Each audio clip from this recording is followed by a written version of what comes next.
Hello students. तो पढ़ाई कैसी चल रही है आप लोगों की?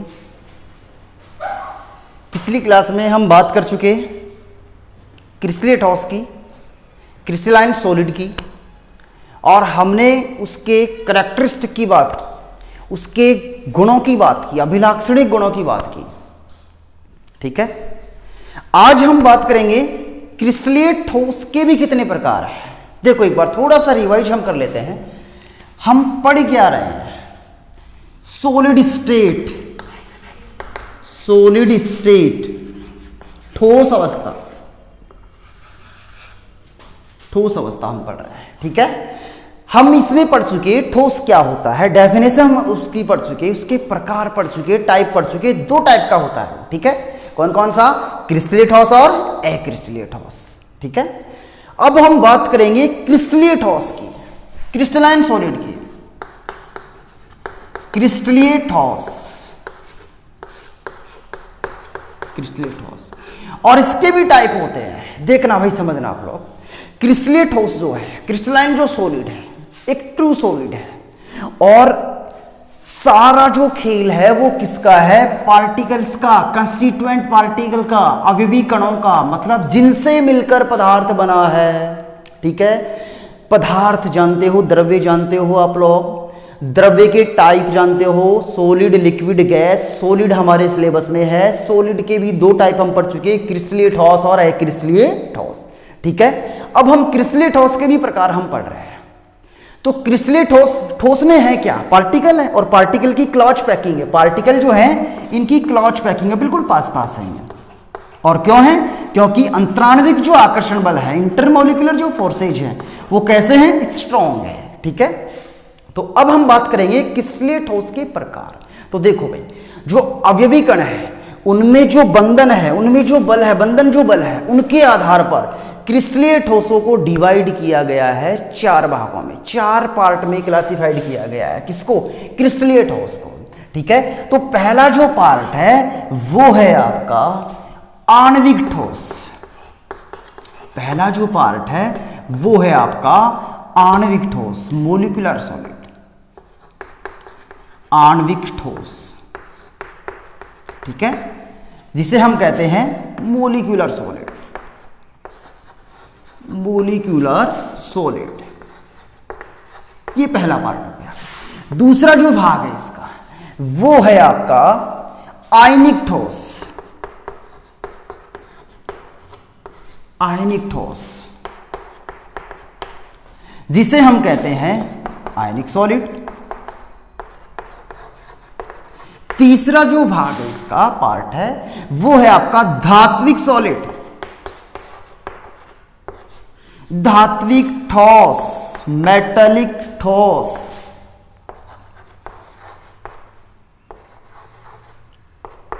Metallic solid. और चौथा जो पार्ट है इसका वो है सहसंयोजक ठोस, कोवलेंट सॉलिड, सहसंयोजक ठोस, कोवलेंट सॉलिड।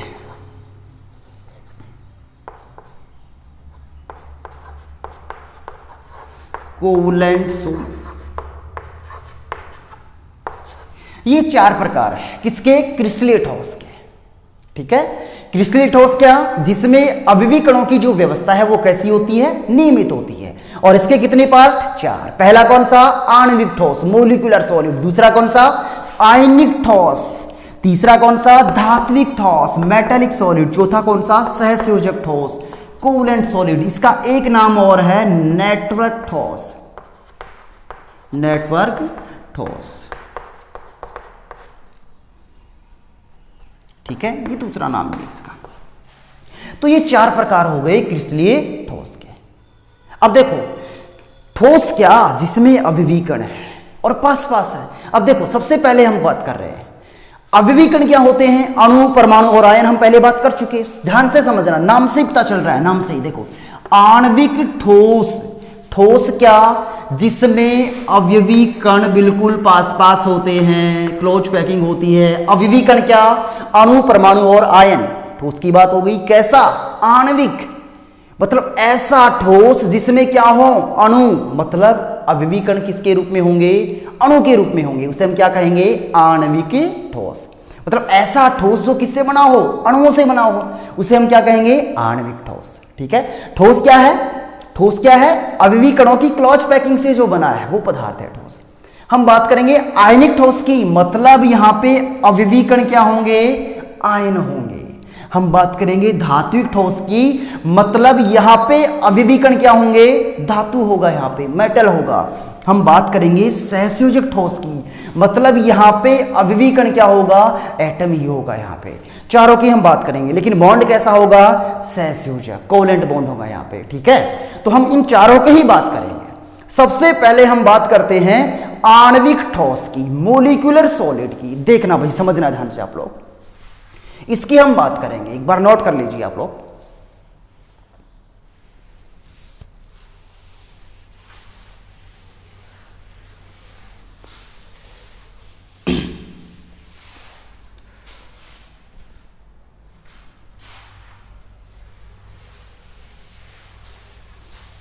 देखो भाई, हम बात कर रहे हैं आणविक ठोस की, आणविक ठोस की, जिसे हम कह रहे हैं मोलिकुलर सॉलिड, मोलिकुलर सॉलिड। ठीक है, ये हमारा आणविक ठोस है। ठोस मतलब कैसा, आणविक, जिसमें अविवीकण कैसे हैं, अणु है, मोलिक्यूल है उसमें। ठीक है, उसे हम क्या कहेंगे, आणविक ठोस। अब देखो भाई, इसे भी 3 पार्टों में बांटा है, 3 भागों में डिवाइड किया है इसे भी। और पहला जो आपका भाग है वो है अध्रुवीय आणविक ठोस। समझना ध्यान से, बहुत इंपॉर्टेंट है, अध्रुवीय आणविक ठोस, अध्रुवीय आणविक ठोस, जिसे हम कहते हैं non polar molecular solid, non polar molecular solid. ठीक है, एक आपका हो गया, यह ध्रुवीय है, अगला है आपका ध्रुवीय आणविक ठोस, ध्रुवीय आणविक ठोस, ध्रुवीय आणविक ठोस, जिसे हम कहेंगे polar molecular solid, polar molecular solid. ठीक है, और तीसरा जो है आपका वो है हाइड्रोजन बंधित आणविक ठोस, हाइड्रोजन बंधित आणविक ठोस, मतलब hydrogen bonded molecular solid, molecular solid. देखो भाई, फिर से देखो आप लोग, हम बात कर रहे थे आणविक ठोस की, जो किसका भाग है, क्रिस्टलीय ठोस का। और आणविक ठोस क्या होगा, जिसमें अविवीकण क्या होंगे, अणु होंगे, 3 प्रकार का, अध्रुवीय आणविक ठोस, ध्रुवीय आणविक ठोस और हाइड्रोजन बंधित आणविक ठोस। हम सबसे पहले बात करेंगे अध्रुवीय आणविक ठोस की। देखो, आणविक ठोस हम जान चुके, पढ़ चुके, क्या, ठोस, ठोस मतलब जिसमें अविवीकण क्या होंगे, पास पास होंगे, क्लोज पैकिंग होगी। आणविक मतलब जो क्लोज पैकिंग है वो किसकी है, अणुओं की। और कैसे, अध्रुवीय मतलब हम यहां पे कहेंगे जो आपका ठोस है उसमें अविवीकण है, वो अणु तो हैं, लेकिन वो अणु कैसे हैं, अध्रुवीय अणु है, नॉन पोलर अणु है। अब आपको ये पता होना चाहिए ये अध्रुवीय क्या होता है, जिसमें ध्रुव ना हो। देखो, जैसे हम बात करें, इनको हम बाद में पढ़ेंगे, सबसे पहले हम इसको देखते हैं। एक बार आप लोग नोट कर लो, इनको 3 पार्ट है ये आणविक ठोस के। ठीक है, अब हम इनकी बात करेंगे, अध्रुवीय आणविक ठोस की हम बात करेंगे। ठीक है, तो देखो भाई, समझो आप लोग, देखना, अध्रुवीय आणविक ठोस मतलब अविवीकण कैसे हैं, अध्रुवीय। देखो, जैसे हमने बात की H2 की, H2 की हमने बात की। ठीक है, अब ये जो बॉन्ड है एक कोवेलेंट बॉन्ड है, सहसंयोजक बॉन्ड है 2 हाइड्रोजन के बीच, एक इलेक्ट्रॉन इसका है और एक इलेक्ट्रॉन इसका है, ये लो जी। ठीक है, Cl2 की अगर हम बात करें, ये लो जी, एक बॉन्ड, एक इलेक्ट्रॉन इसका, एक इलेक्ट्रॉन इसका, बॉन्ड में दो इलेक्ट्रॉन है, ठीक है। हम बात करें HCl की, एक इलेक्ट्रॉन हाइड्रोजन ने दिया, एक इलेक्ट्रॉन क्लोरीन ने दिया और ये कोवेलेंट बॉन्ड बना दिया, ठीक है। लेकिन इस वाले बॉन्ड में और इस वाले बॉन्ड में फर्क है, डिफरेंस है। क्या फर्क है भाई? देखो यार, यहां पे बॉन्ड में इलेक्ट्रॉन दो है, पता है हमें, एक इसने दिया एक इसने दिया, बॉन्ड बन गया, ठीक है। हाइड्रोजन जो है उसकी इलेक्ट्रोनेगेटिविटी, विद्युत ऋणता जो है वो क्लोरीन से क्या होती है? कम होती है, लेस इलेक्ट्रोनेगेटिव देन क्लोरीन। तो बताओ ये जो बॉन्ड के इलेक्ट्रॉन है ये हाइड्रोजन की तरफ आएंगे या क्लोरीन की तरफ जाएंगे? बिल्कुल क्लोरीन की तरफ जाएंगे। और क्लोरीन की तरफ क्यों? ये उधर जाएंगे जिसकी विद्युत ऋणता ज्यादा है, जो मोर इलेक्ट्रोनेगेटिव एटम है, और यहां पे ज्यादा विद्युत ऋणी कौन है? क्लोरीन। तो इसकी तरफ ये इलेक्ट्रॉन चले जाएंगे, थोड़े से खिसक जाएंगे इधर। तो यहां पे चार्ज कौन सा आएगा? Del minus. यहां पे चार्ज कौन सा आएगा? Del plus. तो देखो दो पोल बन गई, दो ध्रुव बन गए, ठीक है। इसे हमने क्या कह दिया? ध्रुवीय अणु, पोलर मॉलिक्यूल, क्योंकि यहां पे दो पोल बन रहे हैं। अब यहां पे देखो दोनों इलेक्ट्रॉन इधर जाएंगे या इधर जाएंगे? क्योंकि दोनों ही एटम सेम है, दोनों ही एटम हाइड्रोजन है, तो ये वाले जो इलेक्ट्रॉन है कहीं नहीं जाएंगे, बिल्कुल मिड में रहेंगे। ना तो यहां डेल प्लस आएगा ना ही यहां डेल माइनस आएगा। सेम यही कहानी इसकी है, यहां पे क्लोरीन, यहां पे भी क्लोरीन, ना तो यहां डेल प्लस आएगा ना यहां डेल माइनस आएगा, क्योंकि दोनों एटम क्या हैं? सेम है, कोई पोल नहीं बनेगा। तो ये जो अणु हैं ये कैसे हो गए? अध्रुवीय, नॉन पोलर। और ये वाला अणु कैसा हो गया? ध्रुवीय, पोलर, ये ध्रुवीय हो गया भाई। तो यहां पे हमने बात की अध्रुवीय आणविक ठोस, मतलब ऐसा ठोस जिसमें अभिवीकरण क्या है? अणु, और अणु भी कैसे? अध्रुवीय। कैसे? अध्रुवीय, मतलब यहां पे अध्रुवीय मतलब ये इस प्रकार के अणु होंगे, ठीक है। इनकी हम बात करेंगे। तो देखो इधर हमने इनकी बात की, ध्रुवीय की और अध्रुवीय को हमने समझ लिया। अब देखो भाई अध्रुवीय आणविक ठोस की डेफिनेशन क्या होगी?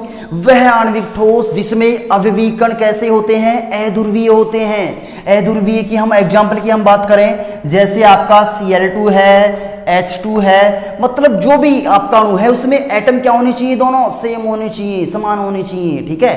तो वो क्या हो जाएगा? आपका अध्रुवीय हो जाएगा। जैसे आपका I2 है, जैसे आपका Br2 है, जैसे आपका O2 है, ये सारे कैसे हैं? अध्रुवीय अणु। एक और बात करें हम, CH4 है, ये भी अध्रुवीय अणु है। जैसे हम बात करें CCl4 है, ये भी अध्रुवीय अणु है, ठीक है। जैसे हम बात करें CO2 है, वो भी आपका अध्रुवीय है। अब देखो ये वाले तो आपकी समझ आ रहे हैं कि ये तो अध्रुवीय हैं, ठीक है, लेकिन ये वाले थोड़े से आपके कंफ्यूजन में है कि ये अध्रुवीय कैसे हो गए। ये वाला कॉन्सेप्ट हम पढ़ते हैं द्विध्रुव आघूर्ण में, द्विध्रुव आघूर्ण में, जो हम 11वीं क्लास में पढ़ चुके हैं, 12वीं क्लास में भी पढ़ेंगे हम आगे चल के।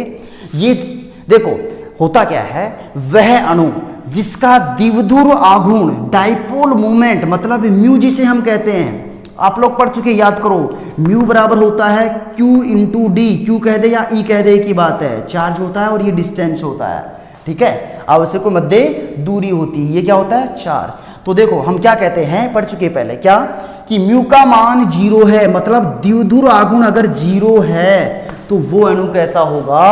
अध्रुवीय। और यदि म्यू नॉट इक्वल टू 0 है तो वो अणु कैसा होगा? ध्रुवीय। मतलब ये तो कैसा है? अध्रुवीय, नॉन पोलर। ये लो जी, नॉन पोलर। और ये कैसा है? ध्रुवीय। ये लो जी, ये ध्रुवीय है, ठीक है। तो ये वाले तो हो गए, ठीक है, Cl2, H2, I2, O2, ये तो हो गए अध्रुवीय। लेकिन ये कैसे हुए? क्योंकि इनका डाइपोल मोमेंट, द्विध्रुव आघूर्ण क्या है? इनका 0 है, इसलिए ये दोनों क्या है? अध्रुवीय। थोड़ी सी इसके बारे में हम बात करें, देखो आप लोगों को थोड़ा सा कंफ्यूजन होगा इनमें, इनको देख ही लेते हैं अपन, ठीक है। इनको समझ लो आप, CH4, CCl4, ये क्या है? टेट्राहेड्रल ज्योमेट्री इनकी, चतुष्फलकीय ज्यामिति है इनकी, और इनका डाइपोल मोमेंट, द्विध्रुव आघूर्ण क्या होता है? 0 होता है। देखो भाई समझो, हम कोई सा भी एक ले लेते हैं, मान लो हमने लिया CCl4 लिया, मान लो, देखो इधर, देखो भाई CCl4, और CCl4 के बारे में आप लोग पढ़ चुके, CCl4 कार्बन टेट्राक्लोराइड है, और इसमें संकरण कौन सा होता है? sp3, पढ़ चुके 11वीं क्लास में आप लोग, ठीक है, क्योंकि उसमें चारों के चारों क्या है, बॉन्ड पेयर है, कोई लोन पेयर नहीं है। और इसकी ज्यामिति कैसी होती है, चतुष्फलकीय टेट्राहेड्रल। देखो इधर Cl Cl Cl और Cl। ठीक है, इसको पढ़ने से पहले आप लोग CO2 के बारे में देख लो एक बार। CO2 में sp हाइब्रिडाइजेशन होता है, sp2 संकरण sp संकरण होता है इसमें। और इसकी ज्यामिति क्या होती है, ये देखो रेखीय लीनियर ज्यामिति होती है। अब आप लोग कहते हो CO2 का जो द्विध्रुव आघूर्ण है म्यू है वो क्या होता है, 0। कैसे, मान लो कार्बन है, ऑक्सीजन है, मोर इलेक्ट्रोनेगेटिव है, इलेक्ट्रॉन खींचेगा ये अपनी तरफ, तो द्विध्रुव आघूर्ण की दिशा क्या होती है भाई, ऐसे। यहाँ पे डेल प्लस, यहाँ पे डेल माइनस, मतलब द्विध्रुव आघूर्ण की दिशा कम विद्युत ऋणी से अधिक विद्युत ऋणी की ओर होती है। ठीक है, और इसकी दिशा कैसे होगी, ये इधर खींचेगा, ऑक्सीजन है ये। ठीक है, और द्विध्रुव आघूर्ण क्या है, एक सदिश राशि है, जितना ये इधर खींचेगा उतना ये इधर खींचेगा, दोनों आपस में क्या हो जाएंगे, कैंसिल आउट हो जाएंगे, सदिश राशि है ये। इसीलिए द्विध्रुव आघूर्ण यहाँ पे क्या है, 0 है। और CO2 कैसा अणु है, अध्रुवीय अणु है, नॉन पोलर मॉलिक्यूल है ये। सेम यही कॉन्सेप्ट यहां लगेगा, सेम यही कॉन्सेप्ट यहां लगेगा। ठीक है, तो देखो आप लोग यहाँ पे जितना ये खींच रहा है उतना ये खींच रहा है। मैं यहाँ पे खड़ा हूं, एक आदमी इतना इधर खींचेगा, एक इधर खींचेगा, दोनों का पावर बराबर है, तो मैं कहां जाऊंगा, बीच में रहूंगा। वही कहानी यहाँ पे है, म्यू क्या है, यहाँ 0 है। अब देखो इधर भाई, क्लोरीन किससे जुड़ा है, कार्बन से, ऊपर खींचेगा, क्लोरीन इधर खींचेगा, क्लोरीन इधर खींचेगा, क्लोरीन इधर खींचेगा, क्योंकि कार्बन और क्लोरीन में मोर इलेक्ट्रोनेगेटिव कौन है, क्लोरीन, तो ये अपनी तरफ खींचेगा। तो द्विध्रुव आघूर्ण की दिशा इनकी नीचे होगी, इसकी ऊपर होगी। क्या ये सही है, नहीं, ये तो ज्यामिति सही नहीं है। चतुष्फलकीय ज्यामिति ऐसी नहीं होती। इस ज्यामिति के हिसाब से अपन देखें, देखो उधर, देखो उधर, एक ऊपर खींच रहा है और 3 नीचे खींच रहे हैं। क्या इसके हिसाब से द्विध्रुव आघूर्ण 0 होना चाहिए, बिल्कुल नहीं होगा इस ज्यामिति के हिसाब से, क्योंकि ये तो 2D ज्यामिति है, 2 डायमेंशनल है, द्विविमीय है, क्योंकि बोर्ड कैसा है, 2D है, जबकि ये ज्यामिति कैसी है, 3D है। तो 3D ज्यामिति को हम समझेंगे तब जाके हमें पता चलेगा कि इसका जो डायपोल मोमेंट है, इसका जो द्विध्रुव आघूर्ण है वो कैसा होता है, 0 होता है, शून्य होता है। ठीक है, तो मैं आपको इसकी 3D ज्यामिति बताता हूं, 3D इसकी जो ज्योमेट्री है वो बताता हूं, CCl4 की। देखो भी समझना आप लोग, देखो मॉडल से समझते हैं हम लोग इसे।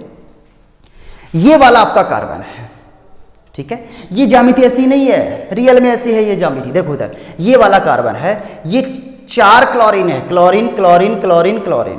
ठीक है, ये टेट्राहेड्रल ज्यामिति है, ये चतुष्फलकीय ज्यामिति है। ये लो, ऐसे कर लो इसको। ठीक है, ये है चतुष्फलकीय रियल में। ठीक है, अब देखो इसको अगर हम ऐसे देखें, ये वाले तल में आ गए दोनों, तो एक तल से बाहर जा रहा है, एक तल के अंदर जा रहा है। क्या हम तल से बाहर आ सकते हैं बोर्ड से, नहीं। तो देखना भाई, समझना आप लोग, इसको देखना आप लोग, ये CCl4 है, कार्बन है, chlorine chlorine chlorine chlorine, 4 chlorine इससे जुड़ रहे हैं। तो देखना 2 क्लोरीन उधर खींच रहे हैं, 2 क्लोरीन उधर खींच रहे हैं, 2 द व्यूअर खींच रहे हैं, आपकी तरफ खींच रहे हैं 2 क्लोरीन, ये वाले ये वाले ये वाले। ठीक है, और 2 क्लोरीन इधर खींच रहे हैं अवे फ्रॉम द व्यूअर, पीछे की तरफ। देखो इधर ये 2 क्लोरीन, कार्बन है क्लोरीन है, तो इसका डायरेक्शन किधर होगा, कार्बन से क्लोरीन की ओर, क्योंकि ये मोर इलेक्ट्रोनेगेटिव है। तो देखो इधर 2 क्लोरीन आपकी तरफ खींच रहे हैं और 2 क्लोरीन पीछे बैक में है, अवे फ्रॉम द व्यूअर, देखने वाले से पीछे, ये आपकी तरफ, ये मेरी तरफ मान लो। तो 2 उधर खींच रहे हैं और 2 उधर, दोनों चारों सेम एटम है, तो जितना ये खींचेगा उतना ये खींचेगा, तो डायपोल मोमेंट क्या हो जाएगा, 0। अगर हम इसमें एक भी एटम चेंज कर दें तो क्या डायपोल मोमेंट 0 होगा, क्या द्विध्रुव आघूर्ण 0 होगा, नहीं। यहां पे द्विध्रुव आघूर्ण 0 होगा इस ज्योमेट्री में। 2 क्लोरीन इधर खींच रहे हैं, सेम वही 2 क्लोरीन इधर खींच रहे हैं, दोनों का पावर क्या है, बराबर समान है, क्योंकि डायपोल मोमेंट एक सदिश राशि है। ठीक है, तो इनका जो डायपोल मोमेंट है वो इनके डायपोल मोमेंट से क्या हो जाएगा, निरस्त हो जाएगा, कैंसिल आउट हो जाएगा। तो इस प्रकार से इसका डायपोल मोमेंट क्या है, 0 है। और ऐसी कोई भी ज्यामिति है, कोई भी ज्योमेट्री ऐसी जिसमें चारों एटम क्या हो, टेट्राहेड्रल में सेम हो, उन सब की क्या होगी, सभी में कॉन्सेप्ट यही लगेगा। फिर से देख लो, टेट्राहेड्रल ज्यामिति ये होती है भाई, ये कैसे कर लो इसको, ये नहीं होती, इसके हिसाब से म्यू 0 नहीं है, क्योंकि तो 2D है, रियल में 3D तो ये होता है। फिर से देख लो, 2 उधर खींच रहे हैं और 2 इधर खींच रहे हैं, सेम वो CO2 वाला कॉन्सेप्ट हो गया। एक ऑक्सीजन उधर खींच रहा था, एक इधर, 0 हो गया था वहां पे, और यहाँ पे 2 उधर खींच रहे हैं, 2 इधर, तो डायपोल मोमेंट क्या हो जाएगा, 0। तो हमने बात की किसकी, अध्रुवीय आणविक ठोस की। ठीक है। अध्रुवीय आणविक ठोस में अणु कैसा होगा? अध्रुवीय। अब देखो भी, अणु अगर अध्रुवीय है तो इनमें जो आकर्षण बल है वो भी कैसे होंगे? कमजोर होंगे, वीक होंगे। और वीक इंटरेक्शन जो है उनको हम क्या कहते हैं? वान डर वाल फोर्स। वीक इंटरेक्शन किसके अंडर में आते हैं? वान डर वाल फोर्स मानते हैं अपन उनको। तो इनमें जो अट्रैक्शन होंगे अणुओं के बीच वो कैसे होंगे? वान डर वाल आकर्षण बल, वान डर वाल बल कहते हैं अपन सिंपली, कोई दिक्कत नहीं है, ठीक है। तो उस प्रकार के इनमें आकर्षण है, ठीक है। अगर इनमें आकर्षण कम है, आकर्षण इनमें कम है अवयवी कणों में, तो देखो इधर अवयवी कण है और हम कह रहे हैं आकर्षण बिल्कुल कमजोर है, तो ये क्या रहेंगे? दूर दूर रहेंगे, बिल्कुल दूर दूर रहेंगे। और दूर दूर रहेंगे तो इनकी अवस्था क्या ठोस होगी? नहीं। कमरे के ताप पर इनकी अवस्था या तो गैस होती है या फिर कमरे के ताप पर इनकी अवस्था द्रव होती है, ठोस नहीं होती। टेम्परेचर कम करते हैं तो ठोस हो जाते हैं, लेकिन कमरे के ताप पर इनकी अवस्था ठोस नहीं होती, ठीक है। ये विद्युत के कुचालक होते हैं, मतलब इनमें करंट फ्लो नहीं कर सकते, क्योंकि उसके लिए क्या चाहिए? हमें मुक्त इलेक्ट्रॉन चाहिए, फ्री इलेक्ट्रॉन चाहिए, या फिर मुक्त आयन हमें चाहिए, ठीक है। वो इनके पास नहीं है। तो ये विद्युत के कुचालक हैं और इनकी फेज क्या है? कमरे के ताप पर या तो ये द्रव होंगे या फिर ये गैस होंगे। आकर्षण बल कौन से हैं? दुर्बल वान डर वाल आकर्षण बल है इनमें, ठीक है। और हम अध्रुवीय आणविक ठोस में अवयवी कण किसको मानेंगे? अध्रुवीय अणु को, जैसे आपका Cl2 हो गया, I2 हो गया, ठीक है। और आपके जो अपन इनको भी मानते हैं, जो आपके अक्रिय गैस है, जैसे आर्गन है, CH4 है, ठीक है, CCl4 है, अभी बता चुके हैं। इनका भी डायपोल मोमेंट क्या होता है? शून्य होता है। तो ये सारी कैटेगरी किसकी है? अध्रुवीय आणविक ठोस की। विद्युत का ये कुचालक है, ठीक है, नर्म होता है ये, क्योंकि हमने कहा गैस या द्रव अवस्था में ये पाया जाता है। तो ये बात हो गई अध्रुवीय आणविक ठोस की, ठीक है।